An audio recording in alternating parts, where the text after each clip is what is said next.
इस टॉपिक पर बात करने से पहले आप लोगों के लिए एक आवश्यक सूचना है कि आप जो पूरा एडीओ का सिलेबस है, जो पांचों भाग है, इसकी कंप्लीट सीडी या कंप्लीट पैकेज जो है हमारे visualcard.com से प्राप्त कर सकते हैं। वहां जाइए visualcard.com पर 25 तारीख से ये सारा कुछ आपके लिए अवेलेबल होगा। आप वहां से इसे परचेस कर सकते हैं। जो भी इसकी प्री बुकिंग करता है उसे इसके लिए कंसेशन दिया जाएगा, कुछ डिस्काउंट दिया जाएगा। यदि आप प्री बुकिंग करते हैं तो आप ये पूरा वीडियो वहां से कलेक्ट कर सकते हैं। पूरा पैकेज रहेगा, उसमें कुछ जो छूटे हुए टॉपिक हैं जो आप ये YouTube के माध्यम से नहीं देख पाएंगे, आपको पूरा visualcard.com पर मिल जाएगा। तो आप वहां पर जाइए और हमारा पूरा पैकेज वहां से परचेज कर सकते हैं। इसके अलावा वहां पर टेस्ट सीरीज भी लॉन्च की जा रही है 25 तारीख से ही। तो 25 तारीख से आप टेस्ट सीरीज से भी जुड़ सकते हैं visualcard.com के माध्यम से। तो याद रखिएगा, इसे नोट कर लीजिए कि visualcard.com में जाना है और वहां से आपको ये सारी चीजें परचेज करने को मिल जाएंगी। ठीक है, तो अब देखते हैं ये टॉपिक। हेलो फ्रेंड्स, मैं अतुल तिवारी CGPSC ई ज्ञान में आप सभी का स्वागत करता हूं। फ्रेंड्स, आज हम बात करने वाले हैं समास के बारे में। समास होता क्या है?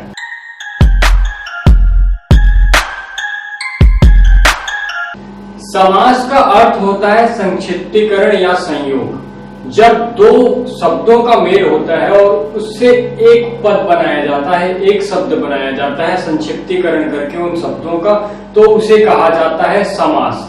समास जो है वो समस्त पदों का निक्षेप होता है। जितने भी पद यूज किए गए हैं उन्हें शॉर्ट करके, उन्हें छोटा करके, उन्हें संक्षिप्त करके एक नए शब्द को बनाया जाना ही समास कहलाता है। इसका आप उदाहरण देख सकते हैं। जैसे मैं कहना चाहता हूं शक्ति के अनुसार, मैंने किसी शब्द में यूज किया शक्ति के अनुसार, लेकिन उसी शब्द को जब मैं संक्षेप में कहूंगा तो मैं उसे यथाशक्ति बुला सकता हूं। यथाशक्ति, शक्ति के अनुसार, यथाशक्ति।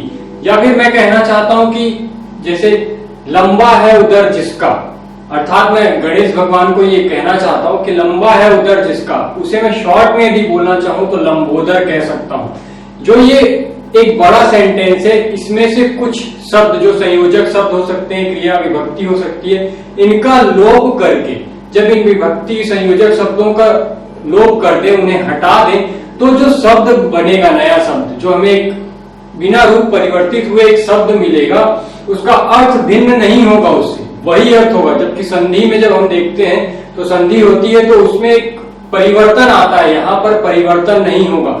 उन दोनों ही शब्दों का जो अर्थ है वो समान होगा। ठीक है, तो लंबा है उधर जिसका, इसका भी अर्थ वही है जो लंबोदर का है। ठीक है, तो मैं उसके लिए केवल एक संक्षिप्त शब्द का प्रयोग करने वाला हूं, तो उस शब्द को क्या कहा जाएगा?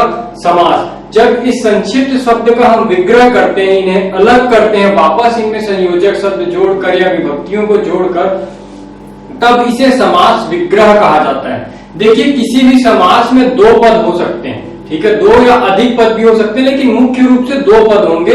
जो दोनों पद रहेंगे इसे मिलाकर, जैसे यहाँ पे कुछ समास के उदाहरण मैंने लिखे हुए हैं, जैसे यथा विधि, विधि के अनुसार। यहाँ पर यथा और विधि, विधि और अनुसार, जो के है ये संयोजक शब्द है। ठीक है, के एक संयोजक शब्द है, जबकि विधि और अनुसार एक समासिक शब्द है।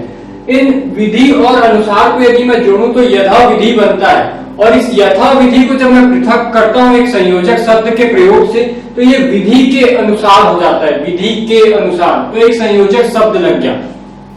इन शब्दों में जो विधि था ये एक पद हुआ, और अनुसार विधि के अनुसार, तो विधि एक शब्द और ये अनुसार एक शब्द। जब हम इसको पूरा एक बार में पढ़ेंगे तो ये समस्त पद कहलाता है। यदि केवल विधि बोलूं तो ये प्रथम पद होगा, यदि अनुसार बोलूं तो ये पश्च पद होगा, बाद का पद होगा। तो इस प्रकार दो पद हो सकते हैं, अग्रपद या प्रथम पद, द्वितीय पद या फिर पश्च पद। इनको मिलाकर समस्त पद कहा जाता है और इन्हीं का संयोग किया जाता है और इन्हीं का विग्रह किया जाता है, इन्हीं को अलग किया जाता है। ये तो थी समास की परिभाषा कि दो शब्दों के मेल से नया शब्द जो बनेगा, जिसका अर्थ भिन्न नहीं होगा, वही अर्थ होगा जो शब्द का है, तो इसे क्या कहा जाएगा? समास कहा जाएगा। समास मुख्य रूप से 6 प्रकार के होते हैं। 6 प्रकार के हम देख सकते हैं इन समासों को। वैसे तो 4 ही प्रकार बताए गए हैं, लेकिन इसको थोड़ा और डील करें तो इसका 6 प्रकार हो सकता है। इसके 6 प्रकार कौन कौन से यहाँ पर मैंने लिख दिए हुए हैं। पहला है अव्ययी भाव समास। ठीक है, अव्ययी भाव समास, इन सब का हम क्रम से डिटेल भी देखते जाएंगे कि ये क्या होते हैं और इन्हें कैसे पहचान सकते हैं आप अपने एग्जाम की दृष्टि से। तो सबसे पहला है अव्ययी भाव समास, दूसरा है तत्पुरुष समास, तीसरा है कर्मधारय समास, चौथा है द्विगु समास, पांचवा है द्वंद्व समास और छठवा है बहुव्रीहि समास। इस प्रकार से ये 6 प्रकार होते हैं, 6 भेद होते हैं समास के, जिनमें इन्हें बांटा जा सकता है। इनका एक एक करके अध्ययन करते हैं और हम चालू करते हैं अव्ययी भाव समास से। पहले हम उन समासों का अध्ययन करेंगे जो कि अध्ययन में सरल है, उसके बाद हम उन समासों को देखेंगे जो थोड़े से कठिन है या जिनका स्वरूप जो है थोड़ा सा जटिल हो जाता है क्योंकि उनके प्रकार बहुत सारे हैं। तो हम पहले सरल वालों को देख लेते हैं। तो सबसे पहले स्टार्ट करते हैं अव्ययी भाव समास से। अव्ययी भाव समास किसे कहेंगे? अव्ययी भाव समास, मैंने कहा कि कोई भी समास, जो भी समास होगा उसमें 2 पद होंगे।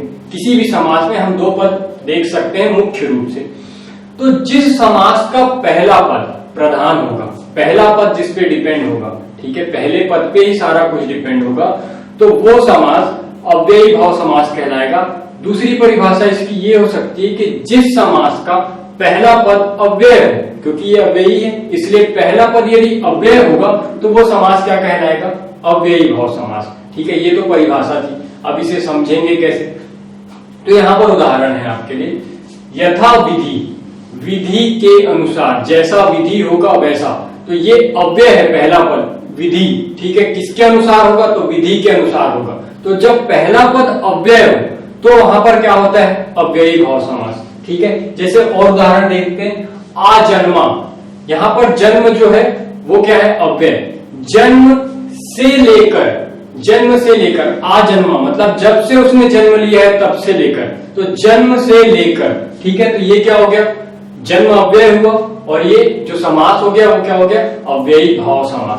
ठीक है, ऐसी प्रतिदिन, जब भी देखिएगा प्रत्येक, प्रतिदिन, दिनों दिन, जब या किसी शब्द को रिपीट किया जाए, जैसे दिनों दिन, रातों रात, ठीक है, या फिर जिस शब्द के सामने में प्रतिदिन, प्रत्येक ऐसे शब्द रहेंगे तो वो हमेशा अव्ययी भाव समास होंगे। ये आप गैस कर सकते हैं। यहीं से आपको ज्यादातर पूछा जाता है, जो क्वेश्चन पूछे जाते हैं अव्ययी भाव समास से, आजकल उसे टफ बनाने के लिए ये कर दिया जाता है, जैसे रातों रात। इसे देखने से ऐसा लगता है कि ये होना चाहिए कौन सा समास? द्वंद्व समास। ठीक है, यदि एक बार प्रथम दृष्टया देखें तो ये द्वंद्व समास सा प्रतीत होता है, लेकिन नहीं, ये अव्यय भाव समास है, अव्ययी भाव समास है।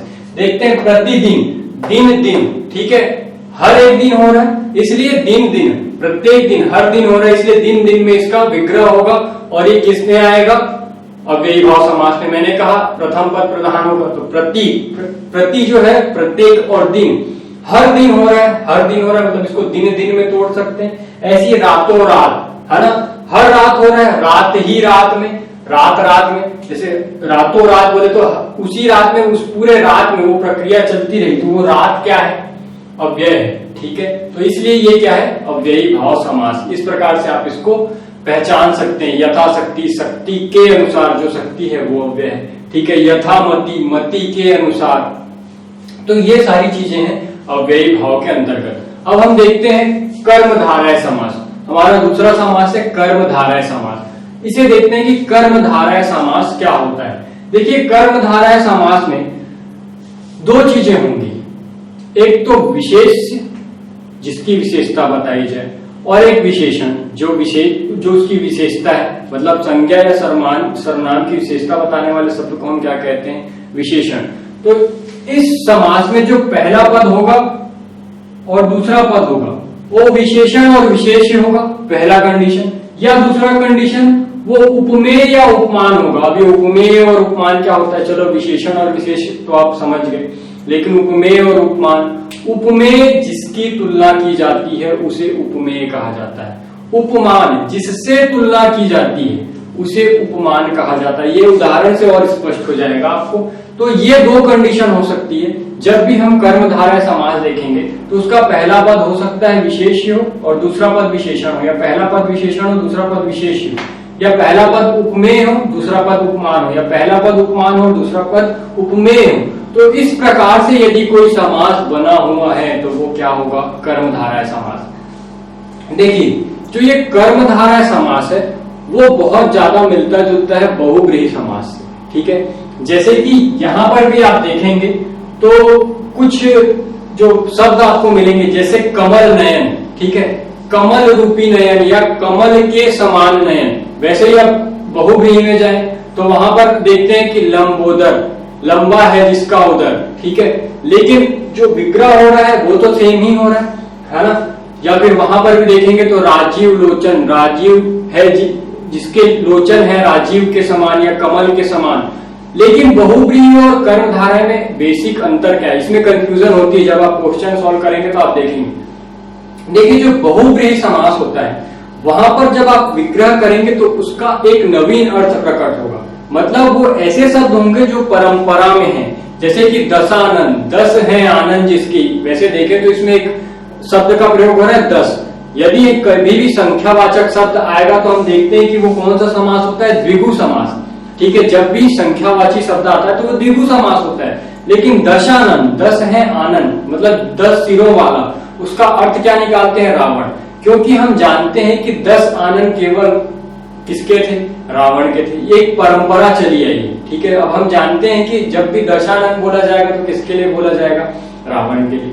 तो इसलिए ये जो शब्द होंगे जिसका एक तीसरा अर्थ प्रकट होगा, मतलब किसी तीसरे की ओर इंगित करेगा, ये बहुव्रीहि समास होता है। जबकि कर्मधारय समास में ऐसा नहीं होता है। कमल नयन, इसका सीधा सा मतलब हम किसी के लिए भी यूज कर सकते हैं। इसके लिए कोई पारंपरिक व्यक्ति नहीं है, कोई स्थान नहीं है कि उसे ही कहा जाता है, ठीक है। कमल नयन किसी को भी कहा जा सकता है जिसके भी नयन कमल के समान।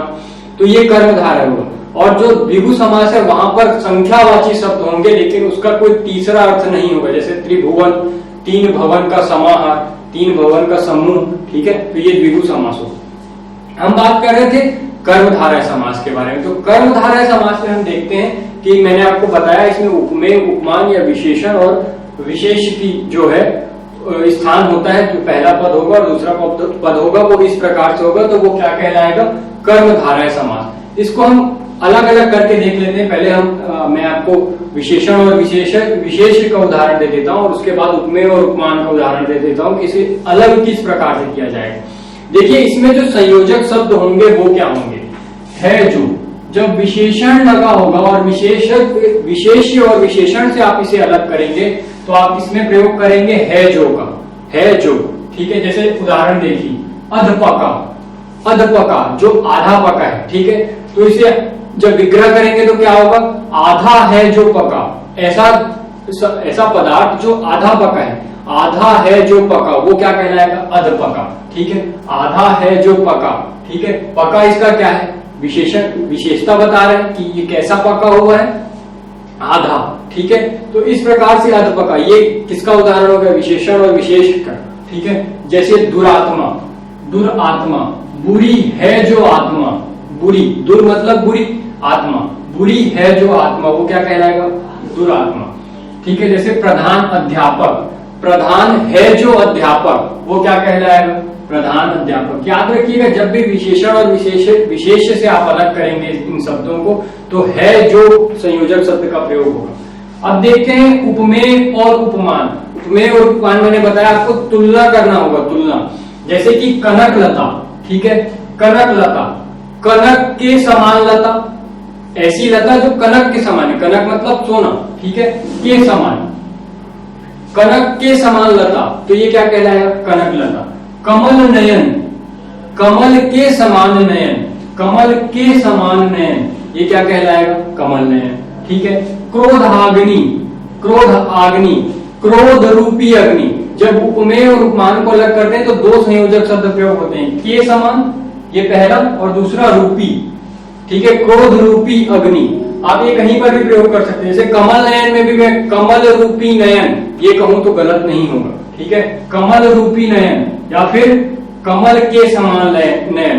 क्रोधाग्नि, क्रोध के समान अग्नि, ठीक है, जो क्रोध रूपी अग्नि है, ठीक है, इसे क्या कहा जाएगा, क्रोधाग्नि। इस प्रकार से ये था कर्मधारय समास। अब हम बात करते हैं द्विगु समास के बारे में। द्विगु समास, वैसे तो मैंने आपको इसका बता दिया पर फिर भी देख लेते हैं एक बार कि द्विगु समास क्या होते हैं। ऐसे समासिक पद जिसमें पहला पद, समस्त पदों में पहला पद जो होगा वो क्या होगा, संख्यावाचक होगा। याद रखिएगा इसे पहचानने का एक ही तरीका है, संख्यावाचक। इसका जो पहला पद होता है वो हमेशा संख्यावाचक होगा। यदि किसी समास का पहला पद संख्यावाचक हुआ तो वो समास जो है द्विगु समास होगा। द्विगु समास की यही पहचान है। इसका उदाहरण देख लेते हैं। अष्टाध्यायी, अष्ट अध्यायी, 8 अध्यायों का समाहार अष्टाध्यायी कहलाएगा। ठीक है। चौपाई, 4 पंक्तियों का समाहार चौपाई, 4 पंक्तियों का समाहार क्या कहलाएगा? चौपाई। ठीक है। त्रिभुज, 3 भुजाओं का समाहार। देख रहे हैं कि इसका जो पहला पद है हमेशा वो क्या है? संख्यावाचक। अष्टाध्यायी, पंचसूत्र, ठीक है, चौपाई, त्रिभुवन, दोपहर, दोपहरों का समाहार, ठीक है, दोपहर। तो हम जब भी देख रहे हैं इसका विग्रह कर रहे हैं तो हमें पहला जो पद है वो क्या मिल रहा है? संख्यावाचक। तो इस प्रकार से द्विगु समास का जो पहला पद है वो इसकी पहचान कराता है और वो क्या होगा? हमेशा संख्यावाचक। इस प्रकार से ये था द्विगु समास। फ्रेंड्स, अब देखते हैं द्वंद्व समास के बारे में कि द्वंद्व समास क्या होता है। तो द्वंद्व समास में याद रखिए, जैसे कि मैंने आपको बताया कि 2 पद होते हैं तो इनमें दोनों पद प्रधान होंगे, दोनों की वैल्यू समान होगी, तब वो समास द्वंद्व समास कहलाएगा। उदाहरण से समझिए, आराम से समझ आएगा कि दोनों पद प्रधान कैसे होंगे। जब दोनों पदों का जो वेटेज है वो समान होगा तो उसे द्वंद्व समास कहा जाता है। 2 पद जब किसी समास में दोनों पद प्रधान होते हैं तो वो द्वंद्व समास कहलाता है। जैसे अन्न जल, यहाँ पर अन्न भी है और जल भी है और दोनों का समान वेटेज है। ठीक है। किसी को आप कम या ज्यादा नहीं कह सकते, इसलिए अन्न जल। तो इसे जब विग्रह करेंगे तो इसमें संयोजक शब्द लगाया जाएगा और, अन्न और जल। ठीक है। इसी प्रकार दूध दही, दूध और दही, माता पिता, माता और पिता, भाई बहन, भाई और बहन, ठीक है, माँ बाप, माँ और बाप, देवासुर, देव और असुर, ठीक है, देव और असुर, देवासुर, नाना नानी, नाना और नानी। तो यहाँ पर हम देख रहे हैं कि जो दोनों पद हैं उनका समान रूप से प्रयोग हो रहा है। किसी एक पद को विशेष नहीं किया जा रहा है, अव्यय नहीं बनाया जा रहा है। ठीक है। या पुराना पद जो पीछे का पद है उसको विशेष नहीं बनाया जा रहा है। इस प्रकार हम देख रहे हैं कि जो दोनों पद है उसका समान वेटेज है, समान है वो। तो इस प्रकार जब ऐसी कंडीशन होगी तो वो द्वंद्व समास कहलाएगा। द्वंद्व का मतलब होता है युद्ध। ठीक है। जब दोनों का वेटेज बराबर होगा तभी तो युद्ध होगा। तो ये क्या कहलाएगा? द्वंद्व समास। ठीक है। ये था द्वंद्व समास। अब हम देखते हैं बहुव्रीहि समास। मैंने इसी का आपको कंपेयर करके पहले बताया था कि जो कर्मधारा है और द्विगु समास है वहां पर इसके शब्द कुछ मिलते हैं, इससे मिलते जुलते शब्द हैं, लेकिन द्विगु समास में मैंने आपको कंडीशन बता दी कि कैसे होगा और कर्मधारा ने बता दिया। देखते हैं बहुव्रीहि समास। जब किसी समास में जिस समासिक पद का प्रयोग किया गया उसका एक नवीन अर्थ निकलता है, एक तीसरा अर्थ निकलता है, उसमें कोई पद प्रधान नहीं होता है, कोई जो उस पद में जो समास में प्रयोग पद है, शब्द है, वो प्रधान नहीं होते, बल्कि उससे एक विशेष शब्द निकलता है, तब ऐसे समास को बहुव्रीहि समास कहा जाता है। बहुव्रीहि समास देखते हैं। गजानन, गजानन, गज जैसे आनन वाला, जिसका जो मुख है, जो चेहरा है वो गज के समान हो, हाथी के समान हो, तो हमें पता है कि ऐसा कौन है? गणेश। ठीक है। तो तीसरे की ओर गया, यहाँ पर ना ही गज की ओर गया, ना ही आनंद की ओर गया, उसके मुख की ओर नहीं गया। बात हो रही है गजानन मतलब किसकी? गणेश की। यहाँ पर जबकि गणेश शब्द का कहीं पर भी प्रयोग नहीं है।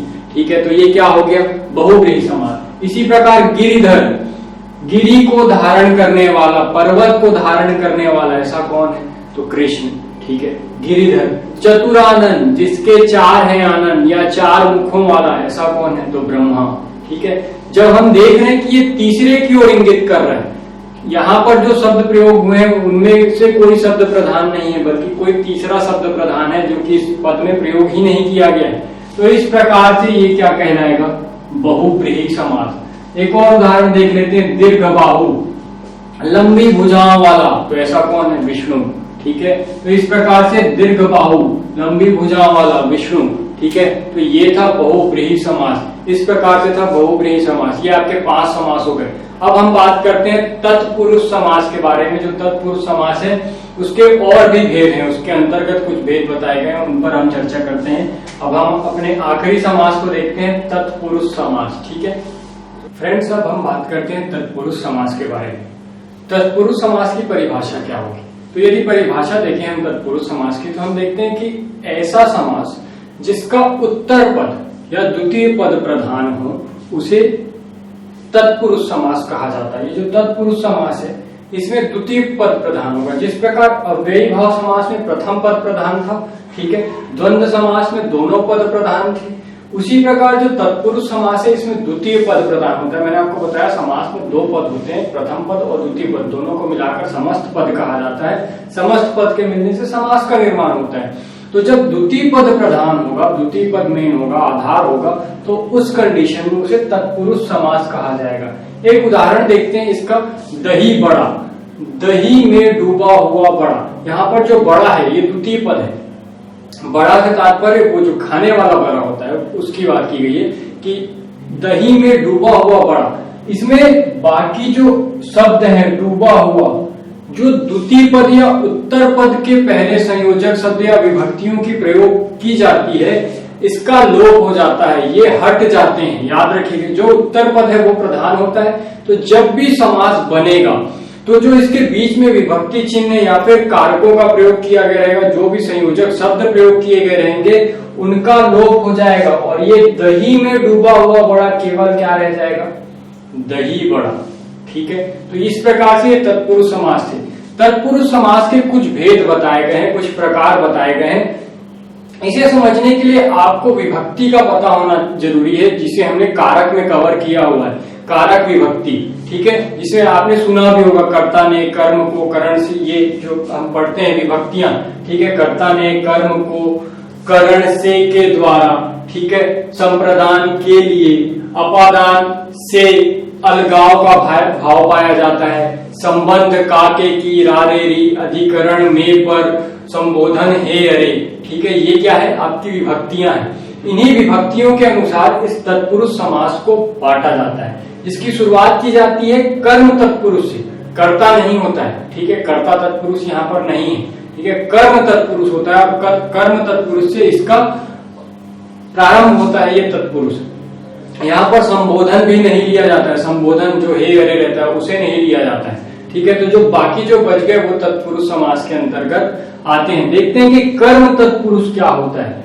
आपको याद रखिए कि कर्म तत्पुरुष में विभक्ति होती है को विभक्ति का प्रयोग किया जाता है कर्म तत्पुरुष में।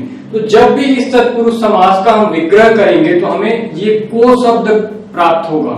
इसी उदाहरण से समझिए, जैसे माखन चोर, ठीक है, कर्म तत्पुरुष का उदाहरण है माखन चोर, माखन को चुराने वाला, को, ये को शब्द का प्रयोग हुआ, माखन को चुराने वाला। और देखते हैं ग्रामगत, ग्राम को गया हुआ, ग्राम को गत, यहाँ पर को विभक्ति का प्रयोग हो रहा है। और जब इसे हम समास में बदलेंगे तो इस को विभक्ति का लोप हो जाएगा, ये हट जाएगा।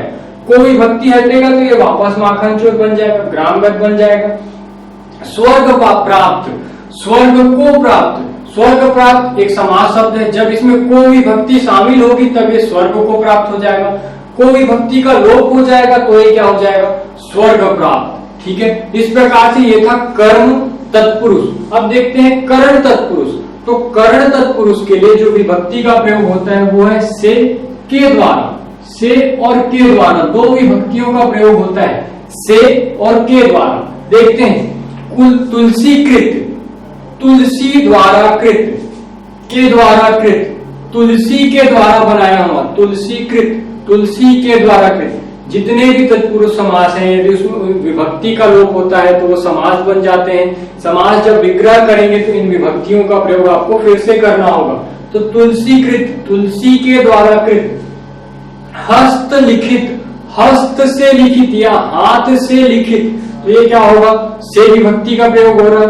यदि से को हटा दें तो ये क्या हो जाएगा? फिर से हस्त लिखित। तो इस प्रकार हस्त से लिखित, हस्त लिखित। रेल यात्रा, रेल के द्वारा यात्रा, रेल के द्वारा जो यात्रा की गई है वो क्या कहलाएगा? रेल यात्रा। इस प्रकार से ये क्या हो गया? करण तत्पुरुष। बहुत आसान है, ठीक है। अगला देखते हैं संप्रदान तत्पुरुष। संप्रदान तत्पुरुष के लिए विभक्ति का प्रयोग होता है के लिए विभक्ति लगाई जाती है संप्रदान तत्पुरुष। उदाहरण से देखिए, मार्ग व्यय, मार्ग के लिए व्यय, जब आप कहीं जा रहे हैं उस मार्ग में जो भी खर्चा होने वाला है तो उसे मार्ग व्यय कहा जाता है। तो मार्ग के लिए व्यय, के लिए विभक्ति का प्रयोग हुआ, ठीक है। तो मार्ग के लिए व्यय क्या होगा, मार्ग व्यय। इसी प्रकार डाक गाड़ी, डाक के लिए गाड़ी, ठीक है। रसोई घर, रसोई के लिए घर। तो ये इसके उदाहरण है। संप्रदान तत्पुरुष, इसे पहचानने का तरीका, इसमें के लिए विभक्ति का प्रयोग किया जाएगा, तब ये क्या होगा, संप्रदान तत्पुरुष। अब देखते हैं अपादान तत्पुरुष। अपादान तत्पुरुष के लिए भी जो विभक्ति चिन्ह है वो से। देखिए यहाँ पे करण तत्पुरुष के लिए भी हमने विभक्ति चिन्ह लगाया था से और के द्वारा, लेकिन यहाँ पर जो से था उसमें अलगाव का भाव नहीं था, जबकि अपादान तत्पुरुष में अलगाव का भाव पाया जाता है। मतलब जो चीज जहां पर से का प्रयोग किया जाएगा अपादान में, वहां से वो चीज अलग होती या हटती हुई प्रतीत होगी। उदाहरण से देखते हैं कैसे। दृष्टिहीन, दृष्टि से हीन, मतलब जिसके पास दृष्टि नहीं है, अलगाव पाया जा रहा है। जिसके पास दृष्टि नहीं है, दृष्टि से हीन है जो, तो दृष्टि से हीन। वहीं पर जब हम यहाँ पर देखेंगे तो हस्तलिखित, हस्त से लिखित, मतलब हाथ से लिखोगे तो आप, हाथ आपका साथ में है, जिस चीज से लिख रहे हो वो साथ में है, तो यहाँ पर अलगाव का भाव है क्या, नहीं है। जबकि हम यहाँ पर देखें दृष्टिहीन, दृष्टि से हीन, मतलब आपके पास दृष्टि नहीं है, दृष्टि से हीन है। जब अलगाव का भाव पाया जाएगा तब अपादान होगा। जब इसमें लगाव का भाव पाया जाएगा, मतलब उससे अलग होता हुआ नहीं प्रतीत होगा, तब करण तत्पुरुष होगा। से दो जगह प्रयोग होता है, करण तत्पुरुष और अपादान तत्पुरुष। और उदाहरण देखते हैं। गुणहीन, गुण से हीन, मतलब किसी में गुण नहीं है, उसमें अलगाव है, गुण नहीं है, तब वो क्या कहलाएगा, गुणहीन। इसी प्रकार पथ भ्रष्ट, पथ से भ्रष्ट, जो ऐसा व्यक्ति है जो पथ से भ्रष्ट हो चुका है तो वो क्या कहलाएगा, पथ भ्रष्ट। इस प्रकार ये क्या है, अपादान तत्पुरुष, जिसमें विभक्ति चिन्ह होता है से, ये याद रखिएगा। अब देखते हैं हमारा जो दो बचा हुआ है, संबंध और अधिकरण तत्पुरुष। अब देखते हैं संबंध तत्पुरुष। संबंध तत्पुरुष के अंतर्गत जो विभक्ति चिन्ह का प्रयोग होता है वो का, के, की। देखिए जो का, के, की है, ये विभक्ति चिन्ह है। इन्हीं का लोप होगा तब समास बनेगा, जब इन्हें लगाएंगे तब समास विग्रह किया जा सकेगा। उदाहरण से देखते हैं। गंगा तट, गंगा का तट, ठीक है, गंगा का तट, यहाँ पे क विभक्ति का प्रयोग हुआ है। अमृत धारा, अमृत की धारा, यहाँ पर की विभक्ति का प्रयोग हुआ है। इसी प्रकार आज्ञा अनुसार, आज्ञा के अनुसार, ठीक है। तो ये क्या है, विभक्ति का, के, की। इन विभक्तियों का प्रयोग करके ही संबंध बताया जा रहा है कि किससे संबंध है उसका। किसका तट है, तो गंगा का तट है, ठीक है। किसकी आज्ञा है, तो आज्ञा के अनुसार, के अनुसार, ठीक है। अमृत धारा, किसकी धारा है, अमृत की धारा है। इस प्रकार संबंध बताया जा रहा है उन दो शब्दों के बीच, उन दो शब्दों के बीच जो संबंध बताया जा रहा है उसके लिए विभक्ति चिन्ह का प्रयोग किया गया है, तो इसे क्या कहा जाएगा, संबंध तत्पुरुष। आखिरी देखते हैं अधिकरण तत्पुरुष। अधिकरण तत्पुरुष में जो विभक्ति चिन्ह लगेगा वो है में और पर, ठीक है। दो विभक्ति चिन्ह लगते हैं, में और पर। उदाहरण से समझते हैं कि कहां पर में और कहां पर लगेगा। अश्वरोही, अश्व पर आरोह या अश्व पर सवार बैठा हुआ, जो अश्व पर बैठा होगा, अश्व मतलब घोड़ा, ठीक है। अश्वरोही, अश्वरोही, अश्व पर बैठा हुआ। आप बीती, आप पर बीती, आप बीती बोलते हैं, मतलब आप पर बीती हुई जो बात है वो क्या है, आप बीती। तो यहाँ पर जो शब्द प्रयोग हो रहा है, जो विभक्ति प्रयोग हो रही है वो है पर। इसी प्रकार कला निपुण, कला में निपुण, जो कला में निपुण है उसे कला निपुण कहा जाएगा। कार्य कुशल, कार्य में कुशल, कार्य में जो कुशल है वो कार्य कुशल कहलाएगा। इस प्रकार हमने देखा यहाँ पर किस विभक्ति का प्रयोग हो रहा है, में और पर। और ये कौन सा तत्पुरुष होगा, तो ये होगा अधिकरण तत्पुरुष। इस प्रकार हमने तत्पुरुष के सभी प्रकार देख लिए और ये हमारे समास का भी पूरा टॉपिक कंप्लीट हो गया। यही था समास, जहां से आपको क्वेश्चन पूछा जा सकता है। इसे अच्छे से तैयार करें। यदि मेरा ये वीडियो आपको पसंद आया हो तो हमारे चैनल को जरूर सब्सक्राइब करें।